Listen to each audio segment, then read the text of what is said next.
UAE cricket team ने वो कर दिखा दिया है कहीं ना कहीं जो आज तक कोई भी एसोसिएट टीम नहीं कर पाई। जी हाँ, आप सोच रहे होंगे कि ये क्या बात हो गई, इससे पहले भी कई बार एसोसिएट टीम्स ने फुल मेंबर्स को हराया T20 में अगर हम बात करें, लेकिन उन फुल मेंबर्स के लिस्ट में न्यूजीलैंड का नाम कभी नहीं आया। तो इसीलिए यूएई ने कहीं ना कहीं वो पहली एसोसिएट टीम बनती है जिन्होंने न्यूजीलैंड को मात दी है। चाहे किसी को कोई भी फॉर्मेट हो, ओडीआई T20 मिलाकर अगर आप देखें तो आज तक कोई भी एसोसिएट टीम न्यूजीलैंड को हरा नहीं पाई थी। यूएई वो पहली टीम बनी है जिन्होंने न्यूजीलैंड को कहीं ना कहीं मात दी है इंटरनेशनल क्रिकेट में। तो सबसे पहले बिग कांग्रेचुलेशंस और ये वो मोहम्मद वसीम की जो टीम है, यंग प्लेयर्स की जो टीम है, इन्होंने वो चीज़ करके दिखाई है।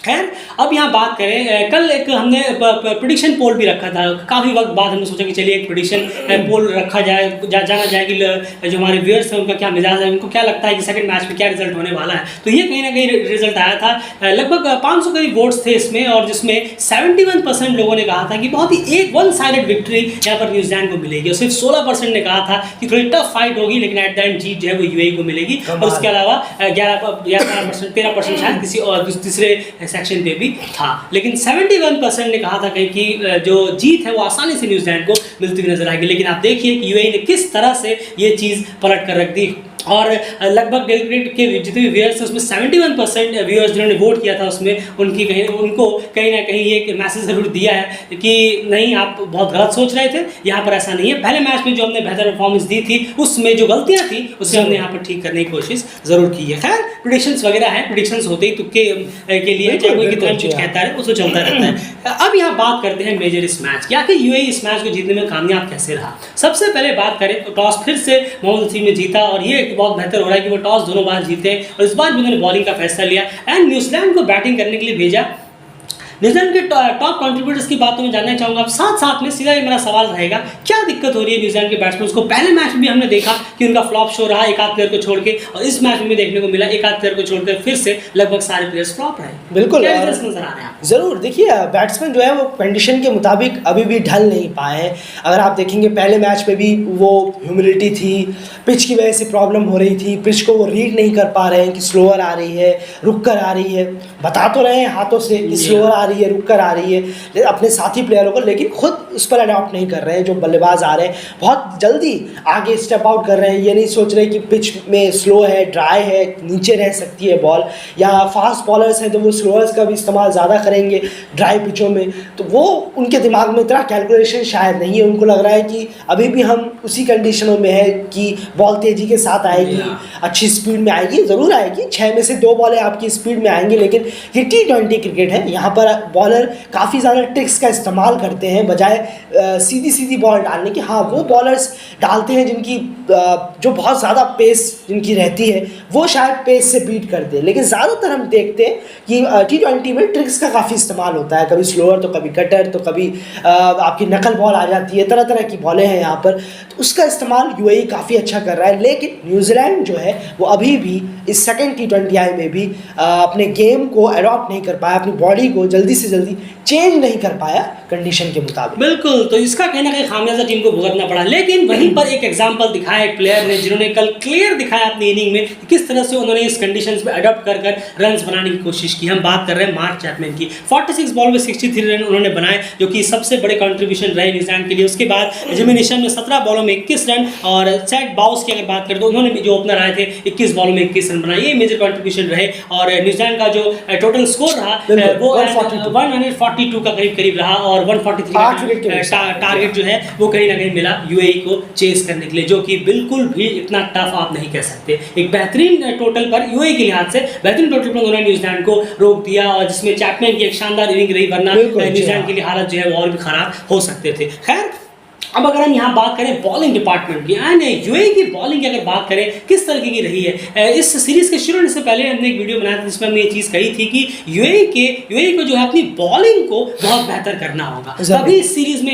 जीतने में कोई चांस होगा। आप में से याद होगा जिन्होंने वो वीडियो सुना था हमारा सीरीज शुरू होने से पहले, तो उस वीडियो में कहा था कि बॉलिंग में जितना अगर आप बेहतर कर पाएंगे उतना आपके चांसेस बन जाएंगे कि आप यहाँ पर एक मैच या फिर आप सीरीज जीत कर कहीं ना कहीं बहुत बड़ा सरप्राइज कर सकते हैं। एंड बॉलिंग में पहले मैच में भी इतना बुरा नहीं था, लास्ट के फेस में कुछ खराब हो गई थी विकेट, लेकिन इस बार उसे भी ठीक किया गया है। नहीं ज़रूर, देखिए आप स्टार्टिंग में जवादुल्ला ने जिस तरीके से बॉलिंग कराई है, उन्होंने तो ओवरऑल अगर आप देखेंगे उनका स्पेल 4 ओवर 16 रन 2 विकेट उन्होंने निकाले हैं, ज़बरदस्त बॉलिंग कराई है। टीम सेफर्ट के सामने भी हो और फिर डेथ फेस में आए वहाँ पर भी उन्होंने बहुत बेहतरीन बॉलिंग कराई। उनके पैरों में दर्द हो रहा था, उसके बावजूद उन्होंने एक बहुत अच्छा एग्जाम्पल सेट किया कि वहाँ से वो फील्ड से चले नहीं गए छोड़कर। ये बहुत अच्छा एक एग्जाम्पल होता है देखने वालों के लिए, जो क्रिकेट देखना चाहते हैं उनके लिए, कि मैदान छोड़कर नहीं जाना चाहिए, पूरा मैच कंप्लीट कर जाना चाहिए, वरना आसानी से वो छोड़कर चले जाते हैं, मेरे दर्द हो रहा है, एक सीरीज ही तो है, क्या दिक्कत है। लेकिन बहुत अच्छा डिटर्मिनेशन दिखाया, उसके लिए बहुत बहुत आपके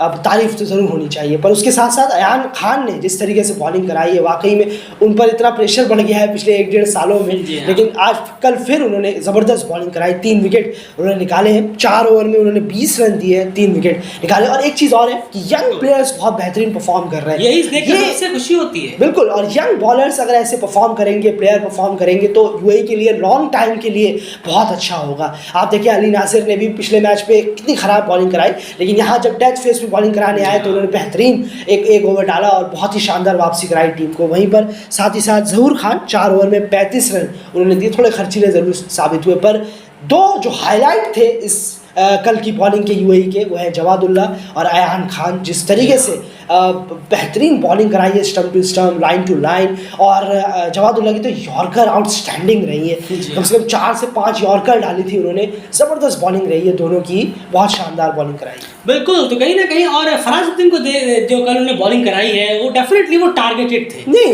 यूएई के बैट्समैन को देख के ही लगा कि जैसे ही फराजुद्दीन आएंगे हम उन्हें टारगेट करेंगे, क्योंकि विकेट्स न्यूजीलैंड के गिर रहे थे, लेकिन फिर भी वो फराजुद्दीन पे अटैक ही कर रहे थे। 4 ओवर में 37 रन दे डाले फराजुद्दीन, 1 विकेट वहाँ पर जरूर निकाला।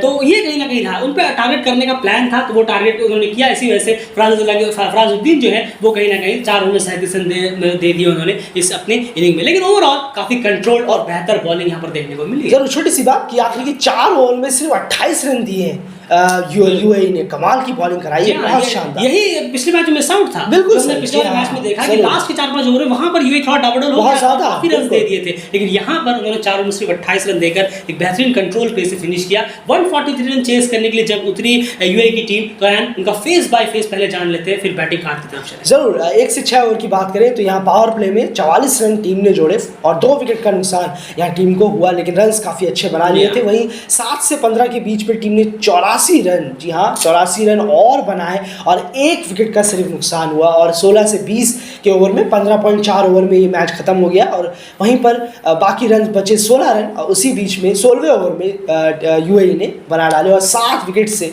ये मैच जीतने में कामयाब। बिल्कुल 144 पे 3, 15.4 यूएई का ये स्कोर रहा और 7 विकेट से उन्होंने एक हिस्ट्री रच दी यहाँ पर। लेकिन अब यहाँ बैटिंग की बात की जाए, बैटिंग में अगर हम यहाँ पर देखें तो आज अगर हम देखें तो आर्यन शर्मा जो पिछले मैच के कहीं ना कहीं बेहतरीन परफॉर्मर थे, आज वहाँ पर अनफॉर्चुनेटली नहीं चल पाए, लेकिन आज जिम्मा संभाला था उनके जो को पार्टनर थे उन्होंने, और जिस तरीके की इनिंग मोहम्मद वसीम ने खेली है, और ऐसा लगता भी है क्योंकि जब पहले मैच में ऐसा लग रहा था कि अगर वसीम कहीं ना कहीं अच्छी शुरुआत देने में कामयाब रह गए तो टीम ये जीत सकती है, पहला मैच भी जीत सकती थी, लेकिन अनफॉर्चुनेटली उस मैच में उन्हें वो सफलता मिली नहीं। लेकिन सेकंड मैच में जो उनकी इनिंग रही है, हम आपको बता दें कि किसी भी एशियन प्लेयर की तरफ से ये किसी भी फुल मेंबर के खिलाफ सबसे फास्टेस्ट हाफ सेंचुरी कल मोहम्मद वसीम ने मारी है, जो कि 27 बॉलों में आई है। बेहतरीन इनिंग रही है मोहम्मद वसीम की, क्या देख रहे हैं आप इस इनिंग? जरूर आउटस्टैंडिंग, हम तो ये तो होता ही है, अगर मोहम्मद वसीम जैसे प्लेयर अगर टीम में हो और वो चल जाए तो फिर वो आपका तो फिर ओपोनेंट और बॉलर कोई मैटर नहीं करता, आप कितने भी बड़े बॉलर हो, कितनी बड़ी टीम से क्यों ना हो। बिल्कुल सही, तो ये 200 का भी टारगेट हो कोई असर नहीं करेगा अगर ऐसे प्लेयर आपके चल जाए। मोहम्मद वसीम ने जिस तरीके से शुरुआत दिलाई यूएई को, रॉकेट की स्पीड से ऊपर पहुंचा दिया, ऐसा बिल्कुल लग ही नहीं रहा था कि एक फुल मेंबर के खिलाफ कहीं खेल रही है यूएई। जिस तरीके से मोहम्मद वसीम का बल्ला बोल रहा था, इतनी ज़्यादा स्ट्राइक रेट के साथ, चौके छक्के से लेस इनिंग, 55 रन की पारी उन्होंने खेली 29 बॉलों में, हवाई फायर कर दिया उन्होंने, और इससे उन्हें पर्सनली भी एक सबसे पहले तो देश के लिए फ़ायदा हुआ है यहाँ पर कि वो देश के काम आए अपने यूएई के लिए। और साथ ही साथ एक चीज़ ज़रूर है कि आने वाले पर्सनली अगर देखा जाएगा उनके लिए यूएई मोहम्मद वसीम के लिए तो कुछ दरवाजे कहीं ना कहीं जी शायद हाँ, बिल्कुल। आउटसाइड लीग में भी उनके लिए खुल गए हैं इस इनिंग और आने वाली और अगर सीरीज खेलेंगे बड़े फुल मेंबर्स के खिलाफ तो भी, क्योंकि उनकी नज़रों में आते चले जाएंगे ऐसे करते हुए। बिल्कुल। वहीं पर विद्या अरविंद ने 21 बॉल में 25 रन बनाए, उन्होंने भी बेहतरीन कंट्रीब्यूशन दिया। 100 के ऊपर की स्ट्राइक रेट से 119 की स्ट्राइक रेट से उन्होंने भी रन किए, गाड़ी को रुकने नहीं दिया इस बार, किसी ने नहीं। जी पिछली हाँ। बार हमें देखने को मिला बिल्कुल। था। उसके बाद आसिफ खान की बात करें तो उन्होंने जबरदस्त इनिंग खेली, बहुत उन्होंने भी अच्छी, 29 बहुत गेंदों में 48 रन कहीं ना कहीं बनाए। जो उन्होंने झलक दिखाई थी क्रिकेट वर्ल्ड कप लीग 2 में, हमने देखा था कि हाँ काफी तेज तरार खेल लेते हैं, काफी बड़ी बड़ी इनिंग्स हार्ड खेल हिटिंग सकते करते हैं, हैं। हार्ड हिटिंग कर लेते हैं। वो पहले मैच में हमें देखने को नहीं मिली, लेकिन उसका भी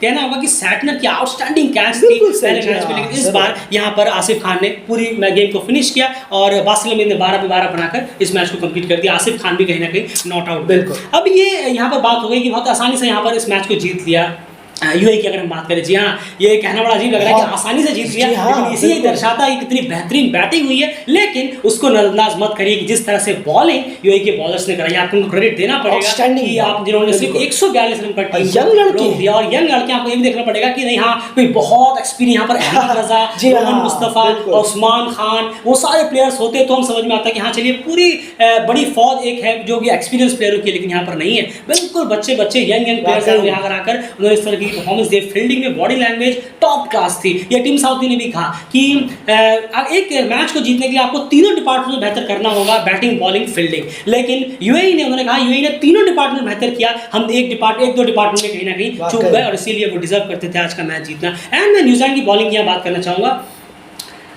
डेफिनेटली न्यूजीलैंड की बॉलिंग को आप देख लें, क्या कमी रहेगी न्यूजीलैंड की बॉलिंग में कि 142 में डेफिनेटली स्कोर कम था, लेकिन फिर भी इससे भी टफ लाया जा सकता था इस मैच को। आप क्या देख रहे हैं कि क्या उनसे गलती हुई, और एंड फील्डिंग बहुत ही ज़्यादा खराब रही है न्यूजीलैंड की। कैचेस मिस हुए हैं, फील्डिंग भी मिस हुई है। फील्डिंग कहीं ना कहीं काफ़ी एक बहुत बड़ा रीजन रहा है, लेकिन साथ साथ में आपको लगता है कि बॉलिंग में कुछ और एरियाज को टारगेट किया जा सकता था? नहीं, ज़रूर किया जा सकता था। और कहीं ना कहीं जब ऐसे प्लेयर चले, आप स्कोर्स कम है काफ़ी, और हम जानते हैं दुबई की पिच जो है वो काफ़ी ज़्यादा बैटिंग चेस के लिए काफ़ी अच्छी है। और अगर आप इतने कम स्कोर बनाएंगे, पिछला मैच ही देखिए आप, बहुत क्लोज आ गया था, लेकिन वहाँ पर भी फिर भी वो की प्लेयर नहीं चले जिनको चलना चाहिए था। आपकी फील्डिंग देखिए, अगर आप सोचिए आसिफ खान का कैच नहीं पकड़ते अगर पहले मैच में, वो कूद के डाइव मार के, तो वो मैच भी गया। बिल्कुल, तो इस तरीके की फील्डिंग चाहिए होती है। विद्या अरविंद को अगर आप शॉर्ट बॉल नहीं डालते और वो अपने आँख नहीं हटाते और वो छक्का चला जाता, तो क्या पता वो मैच भी शायद हाथ से चला जाता। तो ऐसा नहीं था। साउथी ने जिस तरीके की बॉलिंग कराई, T20 क्रिकेट में ऐसा ही होता है, एक दिन आपका है एक दिन उनका है, और T20 क्रिकेट बहुत फास्ट है। इसको लेकर अगर हम इतना ज़्यादा वो करेंगे कि शायद न्यूजीलैंड ने ऐसा खेला नहीं, यूएई ने बहुत बेहतरीन क्रिकेट खेला है, ख़त्म करके रख दिया न्यूजीलैंड को सेकंड T20I में पूरी तरीके से, चाहे बैटिंग से हो, बॉलिंग से हो, फील्डिंग से हो। खुद ही न्यूजीलैंड ने पहले T20I में क्या फील्डिंग की थी, और उसका स्तर उन्होंने दूसरे T20I में गिरा दिया, और उसका प्रेशर बॉलर्स पर भी आया। बॉलर्स ने भी अपनी, जब वसीम ने इतनी शुरुआत ही ऐसी कर दी, तो फिर बॉलर्स के पास कोई लाइन या लेंथ ही नहीं बची कि आखिर डाले कहाँ और कराए कहाँ, और बाकी कसर तो फील्डर पूरी कर ही रहे। बिल्कुल, यानी क्लियरली है यहाँ पर क्रेडिट आपको यूएई को देना पड़ेगा, जिस तरह से उन्होंने परफॉर्मेंस दिया इस मैच में, बैटिंग, बॉलिंग या फिर फील्डिंग, तीनों से ही अगर हम बात करें तो ओवरऑल ये यहाँ पर हार। और ये भी टीम साउथी ने भी कहीं ना कहीं पोस्ट मैच प्रेजेंटेशन में अपनी बात कही कि आपको पूरा क्रेडिट यूएई को देना पड़ेगा, उन्होंने हमसे बेहतर क्रिकेट खेला और तीनों डिपार्टमेंट में हमसे बेहतर क्रिकेट खेला, इसलिए वो डिजर्व करते थे। फिलहाल इस एनालिसिस में इतने हैं, लेकिन कांग्रेचुलेशन, बहुत बड़ी अचीवमेंट लगी जो आज तक कोई एशियन टीम नहीं कर पाई, वो आपने करके दिखाया कि न्यूजीलैंड को आप पहली एशियन टीम बने जिन्होंने न्यूजीलैंड को कहीं ना कहीं इंटरनेशनल क्रिकेट में मात दी है। अब इंतजार रहेगा तीसरे मैच का, जो कि आज ही है कहीं ना कहीं। अगर हम देखें, देखना होगा कि क्या कुछ वहाँ पर होता है, लेकिन फिर भी एट द एंड सब जाहिर सी बात है, एशियन क्रिकेट फैंस तो एक्सपेक्ट जरूर करेंगे कि यहाँ पर भी यूएई को जीत मिले। लेकिन अगर वो नहीं भी मिलती है इन बाई चांस, फिर भी आपने एक बहुत बड़ा काम कर दिया है। और अब 3 फुल मेंबर्स जुड़ गए आपकी लिस्ट में जिनको आपने हरा दिया, अफगानिस्तान, आयरलैंड और न्यूजीलैंड T20I की अगर हम बात करें। फिलहाल इस एनालिसिस में इतना ही। बंद क्रिकेट चैनल के साथ इंटरेस्टिंग न्यूज़ में आपके सामने लगातार हम प्रेजेंट करते रहते हैं। बाय।